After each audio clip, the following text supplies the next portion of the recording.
Hello students, welcome to Learn Me Now. Today we are going to solve model question paper of class 10th board.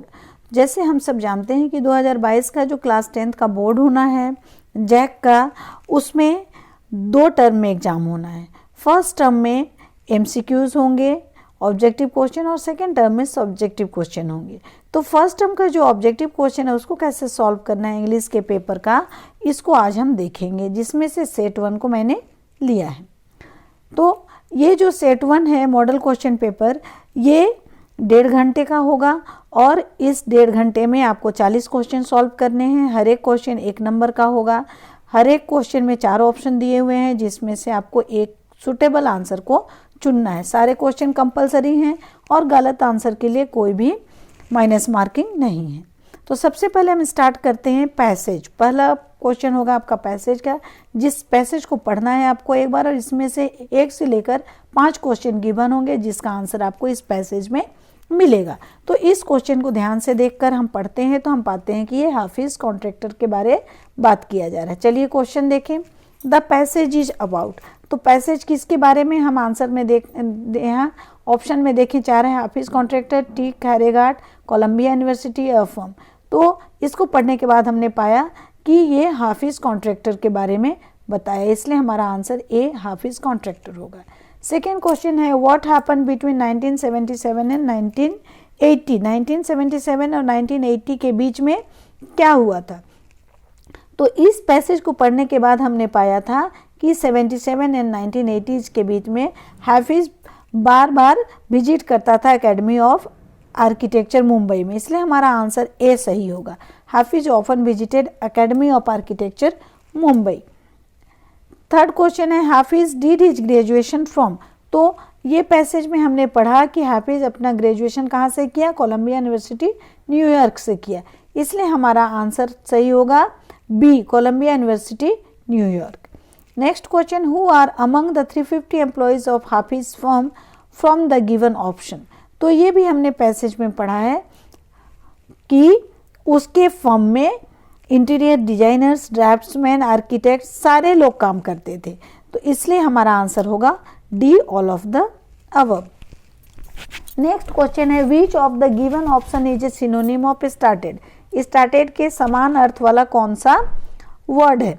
तो ए firm, firm नहीं होता। Commenced, commenced का अर्थ भी होता है started, इसलिए ये हमारा आंसर होगा कमेंस्ड। अब ये और एक पैसेज आया जिसको पढ़ेंगे और इसमें से क्वेश्चन नंबर 6 और 10 का आंसर हमें करना है। तो ये पैसेज को पढ़ने पर हमें पता चलता है कि ये नालंदा यूनिवर्सिटी के बारे में बात किया गया है। चलिए क्वेश्चन देखते हैं। Choose a suitable title for the given passage. इस पैसेज में का एक सुटेबल टाइटल दो। तो नालंदा यूनिवर्सिटी, पुराना नालंदा यूनिवर्सिटी किस लिए जाना जाता था और नया नालंदा यूनिवर्सिटी को कैसा है, इसके बारे में पढ़ना है। तो हमारा सुटेबल टाइटल क्या होना चाहिए, नालंदा यूनिवर्सिटी, क्योंकि उसी के बारे में बात की जा रही है। नेक्स्ट क्वेश्चन है unsent Nalanda was known for. तो अनसेंट नालंदा, पुराना नालंदा, यहाँ आप किसके लिए जाना जाता था, सेंटर ऑफ लर्निंग के लिए। तो लर्निंग का अर्थ क्या होता है, एजुकेशन, इसलिए हमारा आंसर होगा A, education. Next question, new Nalanda university is important because. वो इम्पॉर्टेंट क्यों है। तो हमने यहाँ पैसेज में देखा कि new Nalanda university envisages, envisages का अर्थ होता है इमेजिन, तो वो centre of inter civilisational dialogue के रूप में उसको इमेजिन किया गया, इसलिए हमारा आंसर होगा A, it is imagined as a centre of inter civilisational dialogue. Next question है सिनोनिम ऑफ डिक्लेयर। डिक्लेयर के समान अर्थ वाला, डिस्क्लेम्ड नहीं होता है, क्लेम्ड नहीं होता है, डिस्क्लोज्ड नहीं होता है, तो हमारा लास्ट आंसर है अनाउंस्ड। ये अनाउंस्ड डिक्लेयर के समान अर्थ वाला होता है। नेक्स्ट क्वेश्चन है Rajgir Bihar India is famous for. तो राजगीर में क्या है, नालंदा यूनिवर्सिटी जो बिहार में है, और बिहार इंडिया में किस लिए फेमस है, तो ये फेमस है world's oldest university. Nalanda university जो वर्ल्ड का ओल्डेस्ट यूनिवर्सिटी, उसके लिए ये राजगीर फेमस है, इसलिए हमारा आंसर होगा वर्ल्ड्स ओल्डेस्ट यूनिवर्सिटी। तो इस तरह से 1 से 5 और 6 से 10 इतने क्वेश्चंस हमारे पैसेज से ही लिए गए हैं। अगला क्वेश्चन आता है लेटर राइटिंग का। तो आपको एज्यूम करना है, मान लेना है कि आपका नाम सुमन या सुनील है और आपको अपने फ्रेंड किरण या करण को लेटर लिखना है, उन्हें कॉन्ग्रेचुलेट उसे करना है, किस लिए, उसके सफलता पर। अब इस इनफॉर्मल लेटर को आपको कंप्लीट करना है सुटेबल ऑप्शन को चुनकर। क्वेश्चन नंबर 11 से 15 तक, तो यहाँ 11, 12, 13, 14, 15 आप देख रहे हैं, जहाँ जहाँ ब्लैंक है वहाँ पर ये नंबर दिया गया है। इसका मतलब है कि 11 जहाँ है उस जगह कौन सा वर्ड या वर्ड्स लगेंगे, 12 जो है वहाँ पर कौन सा वर्ड लगेगा, 13 है वहाँ कौन सा वर्ड लगेगा, 14 वहाँ कौन सा वर्ड लगेगा और 15 कौन सा वर्ड लगेगा। तो ये आपको यहाँ पर से फिल करना है लेटर में। तो आप लेटर लिखना जानते हैं इसलिए हम इसे आराम से कर सकते हैं। जैसे 11 नंबर है, डेट के नीचे हम जिसको लेटर लिखते हैं उसको एड्रेस करते हैं। तो यहाँ पर हम अपने फ्रेंड किरण या करण को लेटर लिख रहे हैं, तो हमारा यहाँ क्या होना चाहिए, डियर किरण या करण। लेकिन हम देख रहे हैं ए और बी दोनों में डियर किरण या करण है, तो कौन सा सही होगा।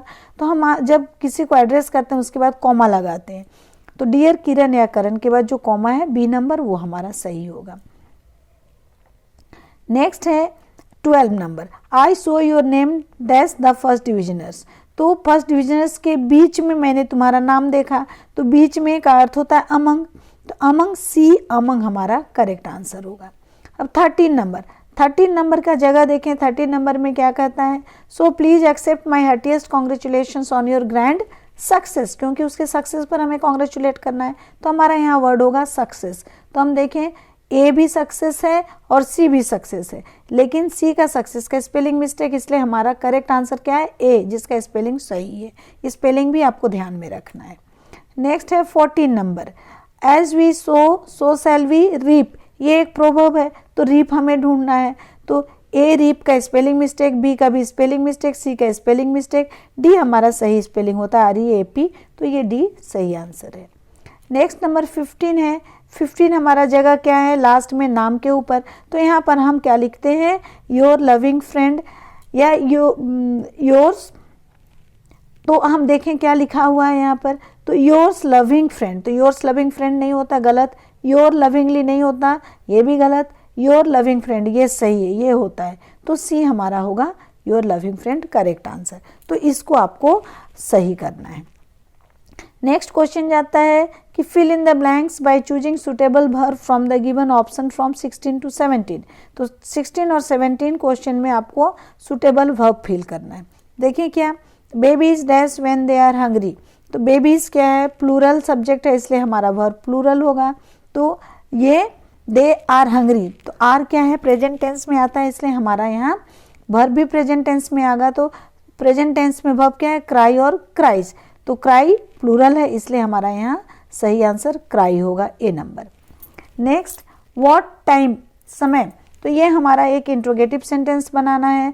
तो देख रहे हैं हम चारों में इंट्रोगेटिव सेंटेंस क्वेश्चन मार्क लगाए, तो चारों में क्या होगा, व्हाट टाइम। तो इसके बाद हम जानते हैं कि वर्ड जो WH वर्ड है, इसके बाद कोई भी हेल्पिंग वर्ब लगना है। तो what time the train leaves नहीं होगा, लीव्स द ट्रेन नहीं होगा, डज द ट्रेन लीव। तो ये व्हाट टाइम, किस समय में ट्रेन छूटती है, तो ये डज द ट्रेन लीव हमारा सुटेबल आंसर है। नेक्स्ट क्वेश्चन हमारा होता है कि आपको सुटेबल मॉडल फिल करना है।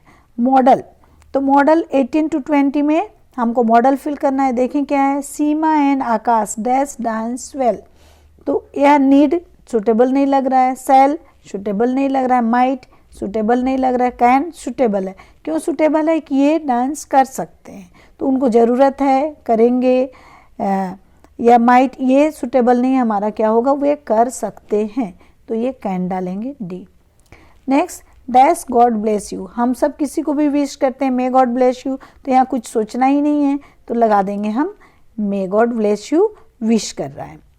नेक्स्ट है यू डैश पे द टैक्सेस, टैक्स पे करना है, तो ये हमारा क्या है, हमारा ड्यूटी है टैक्स पे करना है, इसलिए ड्यूटी के लिए हम कौन सा वर्ड यूज करते हैं, मस्ट, तो ये मस्ट लगाएंगे, you must pay the taxes. Next 21 से 23 तक हमें नॉन फाइनाइट फिल करना है, सुटेबल नॉन फाइनाइट जो हमने पढ़ा है। सी इज टू वीक डैश, तो टू वॉकिंग नहीं होता है, टू वॉक, क्यों, क्योंकि यहाँ टू हटाने के बाद ये टू वर्क ही हमारा सुटेबल आता है। रिमूव टू वाला सेंटेंस में हमने इसको पढ़ रखा है, तो बी नंबर टू वॉक इसका सही आंसर होगा। नेक्स्ट है dash job is not easy. तो ये हमारा जो हमने पढ़ रखा है जेरंड में, तो वो गेटिंग होना है। Get job is not easy गलत होगा, गेट्स जॉब नहीं होगा, गेटिंग जॉब हमारा सही आंसर है। नेक्स्ट है dash is injurious to health. तो ये हमारा हम सब जानते हैं smoking is injurious to health, TB में भी आता है और हमने पढ़ा भी है। तो ये जेरंड वाला smoking is injurious to health हमारा सही आंसर होगा। नेक्स्ट हमारे बुक में से एक पैसेज है, हम इसको अगर पढ़ते हैं तो पाते हैं कि नेल्सन मंडेला वाला टॉपिक से, उस चैप्टर से ये पैसेज गिवन है। अब हम देखें इसका question, who is narrating the above lines. तो ये जो लाइन नेल्सन मंडेला वाला चैप्टर में हमने देखा था कि उसने एड्रेस किया था, वी करके लोगों को संबोधित किया था। तो ये बात किसने कहा है? नेल्सन मंडेला ने, मिस्टर किसिंग ने, लेंचो ने, नन ऑफ द अबव। तो ये नेल्सन मंडेला वाला चैप्टर से, तो नेल्सन मंडेला उसके नरेटर थे, ये सही आंसर है। नेक्स्ट है it is a victory for human dignity, what does this mean. तो इसमें ह्यूमन डिग्निटी के बारे में उन्होंने कहा था, तो इसका क्या अर्थ होता है? It is of equality, it is of liberty, it is of self respect, all of the above. तो उन्होंने सबकी समानता, सबकी स्वतंत्रता और सबके सेल्फ रेस्पेक्ट के बारे में कहा था। ह्यूमन डिग्निटी, मनुष्य का जो डिग्निटी है वो ये सब देता है, तो इसलिए ऑल ऑफ द अबव होगा। नेक्स्ट क्वेश्चन है what does distinguished mean in the passage. इस पैसेज में डिस्टिंग्विश का क्या मतलब होता है? यहाँ डिस्टिंग्विश्ड इंटरनेशनल गेस्ट है, तो ये इसका मतलब होता है रिस्पेक्टेड, इसलिए बी आंसर होगा respected. Next question who were the honoured guest. Nelson Mandela का जो ओथ टेकिंग सेरेमनी था उसमें ऑनर्ड गेस्ट कौन आए थे? पूरे वर्ल्ड से जो लीडर्स आए थे वे उसके ऑनर्ड गेस्ट थे, उनके मेहमान थे, इसलिए सी नंबर वर्ल्ड लीडर्स होगा। नेक्स्ट है क्वेश्चन नंबर 28 से 31 तक आपको करेक्ट आंसर चूज करना है। आपके बुक में जो चैप्टर्स हैं उसमें से क्वेश्चंस गिवन है, तो ये आपके चैप्टर को याद करके आपको चूज करना है। जैसे 28 क्वेश्चन क्या है? Why was the young seagull afraid to fly. Young seagull fly करने से क्यों डरती थी? तो हमने आंसर याद रखा है, क्या है? Because he had short wings. क्या उसके शॉर्ट विंग्स थे? Because he thought that his wings would not support him. क्या ये सही था कि उसके विंग्स सपोर्ट नहीं करेंगे? या फिर because he saw vast sea beneath him, क्या उसने बहुत बड़े सी को देखा इसलिए? या फिर डी बोथ बी एंड सी दोनों। तो हमने पढ़ा है कि वो उसके छोटे विंग्स तो थे ही, उसने समुद्र को देखा वो भी था, लेकिन सबसे फैक्ट था कि उसको डर लगता था कि उसके विंग्स उसको सपोर्ट नहीं करेंगे, इसलिए आंसर बी होगा। Next question what did Lencho think of the post office employees. Post office employees के बारे लेंचो क्या सोचता था?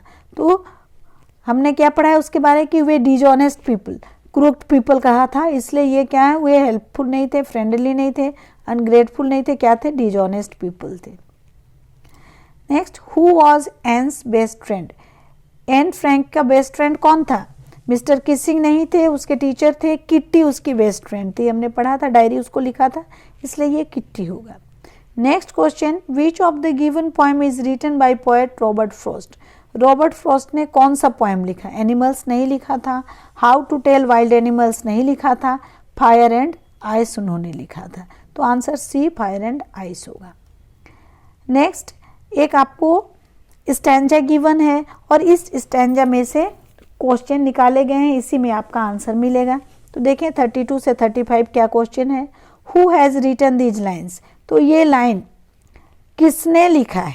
तो ये लाइन जो हमने पढ़ा था a tiger in the zoo, उसका दिख रहा है, तो इसलिए इसका राइटर कौन था? रॉबर्ट फ्रॉस्ट नहीं, वॉल्ट विटमैन नहीं, कार्ल सैंडबर्ग नहीं, कौन था? लेस्ली नॉरिस, तो डी लेस्ली नॉरिस होंगे। Who is he in this line. In line में ही किसके लिए कहा गया है? तो ही किसके लिए कहा गया था? टाइगर के लिए। टाइगर इन द जू वाला पोएम है, इसलिए इसमें टाइगर को कहा गया था।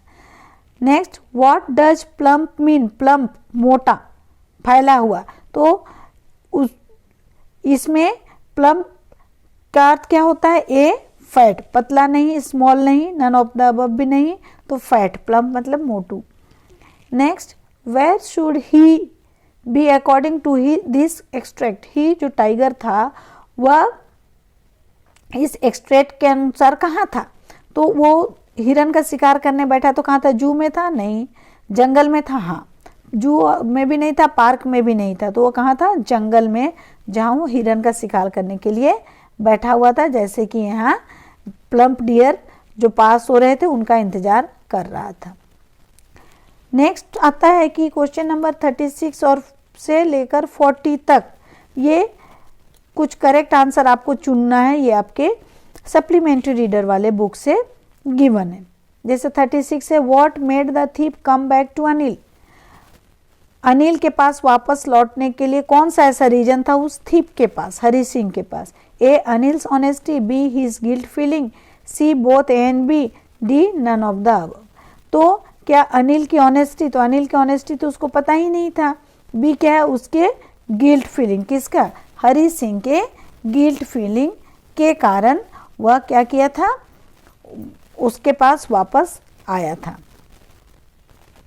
Next, Mrs Pumphrey is responsible for Tricki's element because, Mrs Pumphrey responsible थी ट्रिकी के एलिमेंट के लिए, उसकी बीमारी के लिए, क्यों, ए सी ओवरफेड हिम, उसको ज़्यादा खिलाती थी, B she treated her badly, उसको बहुत बुरी तरह बिहेव करती थी, she did not give him plenty of exercise, उसको एक्सरसाइज नहीं कराती थी, या D both A and C, A या सी, तो सही में वो उसको ज़्यादा खिलाती थी और एक्सरसाइज नहीं कराती थी, इसलिए आंसर होगा D, both A and C.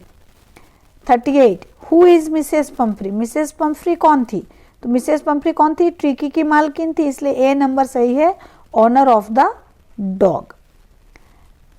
Next, what work did the thief do for Anil, Anil के लिए थीप हरी सिंह क्या काम करता था, the thief used to make tea for Anil, वह उसके लिए चाय बनाता था, the thief used to go to market, वह मार्केट जाया करता था, या फिर both A and B, A और बी दोनों काम करता था, या नन ऑफ दिस, कुछ नहीं, तो वह उसके लिए चाय भी बनाता था और मार्केट भी जाता था, इसलिए सी नंबर होगा, both A and B. Last question है, who does I refer to in the thief's story, thief story में आई किसके लिए कहा गया है, अनिल के लिए, रस्किन बॉन्ड के लिए, हरी सिंह के लिए, नन ऑफ द अबव। तो थीप्स स्टोरी में अनिल और हरी सिंह था, जिसमें स्टोरी बताने वाला हरी सिंह था, इसलिए उसके लिए आई रेफर किया गया, तो ये आई के हरी सिंह के लिए किया गया है। तो इस तरह से स्टूडेंट्स आप जितने जो 40 क्वेश्चन है उसमें से चारों आंसर को आपको पढ़ना है और जो सुटेबल आंसर है उसको सही करना है। सही आंसर जानते हैं तो बहुत अच्छा, और नहीं जानते हैं तो फिर तीनों गलत आंसर को हटा देंगे, जो गलत होगा उसको पहले हटाएंगे, तो लास्ट का सही आंसर आपको मिलेगा। आपको मेरा ये वीडियो कैसा लगा, इस पर कमेंट करें, अगर पसंद आया तो इसे लाइक करें, अपने फ्रेंड को शेयर करें, और आज तक मेरे चैनल को सब्सक्राइब नहीं किया है तो इसे ज़रूर से ज़रूर सब्सक्राइब करें, जिससे कि इसके बाद के आने वाले वीडियो का नोटिफिकेशन में आपको टाइम से मिल सके। थैंक्स।